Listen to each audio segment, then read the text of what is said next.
Welcome, everyone. I am Justin Paperny with Prison Professors, and thank you for watching this video on YouTube, or if you're listening to our podcast, Prison Professors Podcast. Welcome. In this video and podcast, we're going to talk about whistleblowing. It's been a hot topic over the last 2+ decades now, going back to the Enron case, and it's coming up again in this very high-profile case out of Silicon Valley, specifically the Elizabeth Holmes trial. She was brought to attention of the authorities by whistleblowers. I'm going to refer to this blog throughout this video and podcast. Of course, you can read the whole blog at prisonprofessors.com, and while you're there, enroll to become a part of our weekly newsletter and get access to videos and blogs and books and myriad resources we create to prepare families and defendants for this difficult experience through the criminal justice system. So again, welcome as we transition to whistleblowers.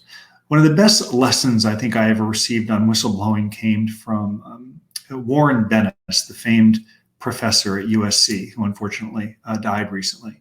And in one of his phenomenal books, seminal books called On Leadership, he wrote, "Whistleblowing is great, just make sure you have another job lined up." So in this video or podcast, I'm going to touch on whistleblowing and along with the incentives that follow whistleblowers, because it's very risky. Oftentimes whistleblowers are demoted, they're ostracized, fired.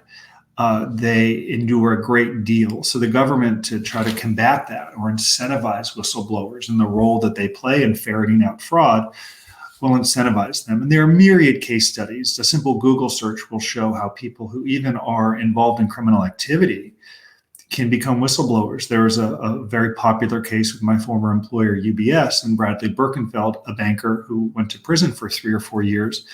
The whistleblower he came into more than $100 million, I believe, by blowing the whistle on UBS. And his role in helping the government retrieve hundreds of millions of dollars in tax dollars that UBS played a role in helping deceive or mislead the government, steal from them. So even if you're engaged in criminal conduct, you can still be depicted as a whistleblower. More specifically to this Elizabeth Holmes case, and again at Prison Professors, we're writing extensively about this case, from the jury selection to the trial to the defense and everything that accompanies it. We're also doing some media work along this case with CNN and Business Insiders and others. It's pretty rare for someone to go to trial. As you probably know, the conviction rates in this country are massive.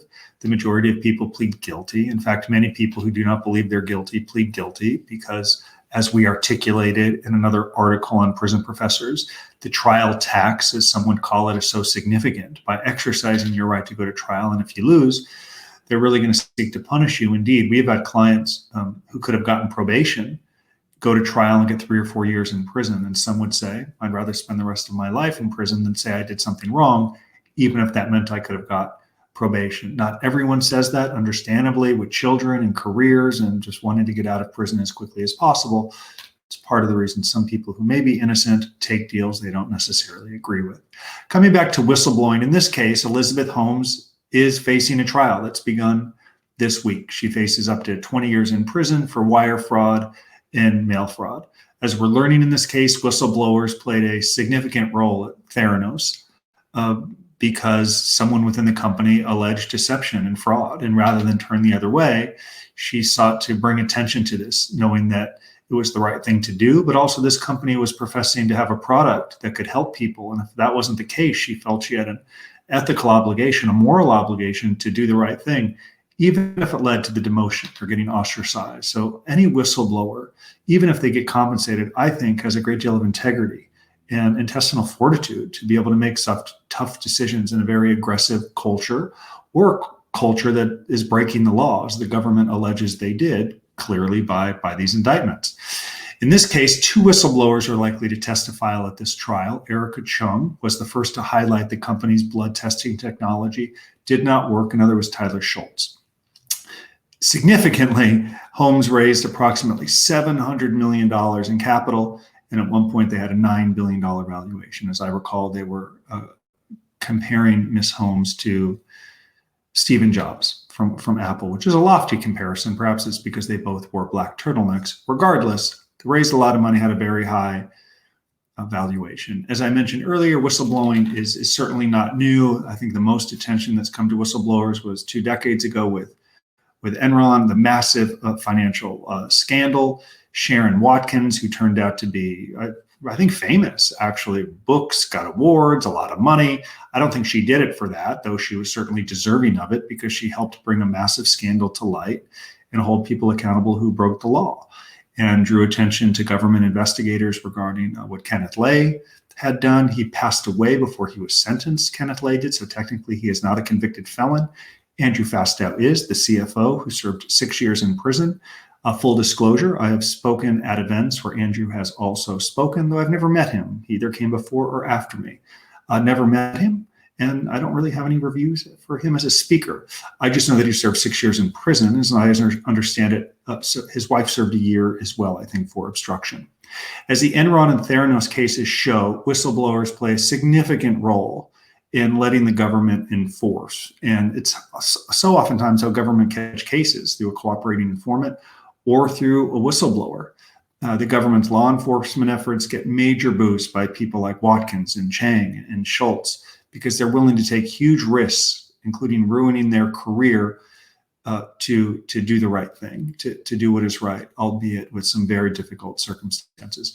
Coming back to the Enron case for a minute, it was Enron was a pipeline company, and they had $100 billion in revenues, and one of the biggest companies in the world, I think 6 in the S&P 500. Fastow was killing it, crushing it. And then the auditor, as I mentioned, Sharon Watkins, was a portfolio manager in 96, came across some wrongdoing and brought all of that attention to authorities, as I recall, by writing an anonymous letter, initially to Lay.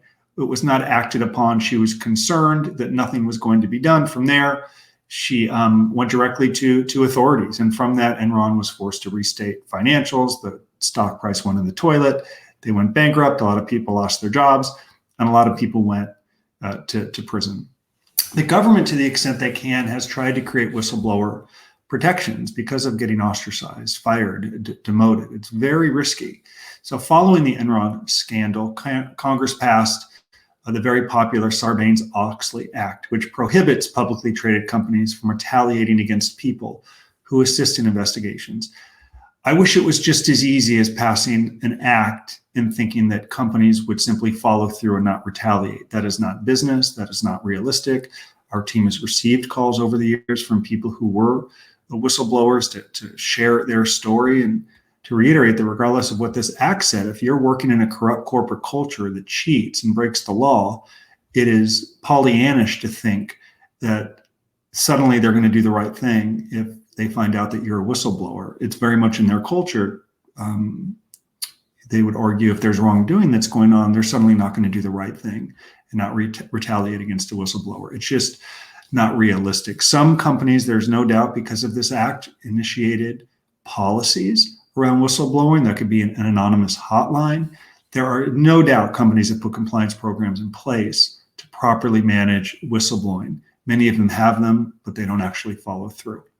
In addition to the Sarbanes-Oxley, in 2010, the Dodd-Frank Wall Street Reform and Consumer Act strengthened a whistleblower's ability to remain anonymous while supporting an SEC investigation.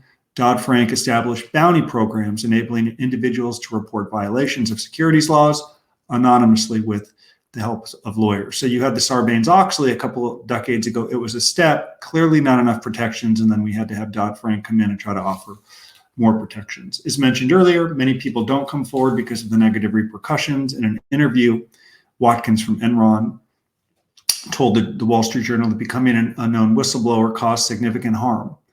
Current whistleblower protections might have helped Watkins maintain anonymity and allow her to sue her employer for retaliation. Things have changed a lot over the last couple of years.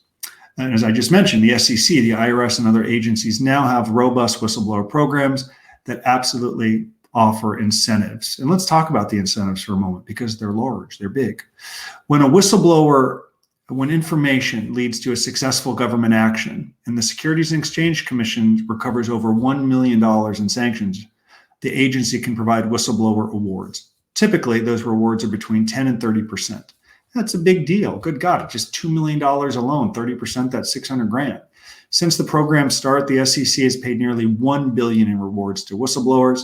The SEC recently indicated that about 68% of its awards to date went to current or former insiders of the company involved. You as an employee or an employer are really you're law enforcement. You're the chief. It's right in front of you. You're going to be faced with dilemmas potentially. You can turn the other way, pretend it's not happening, or you can protect yourself.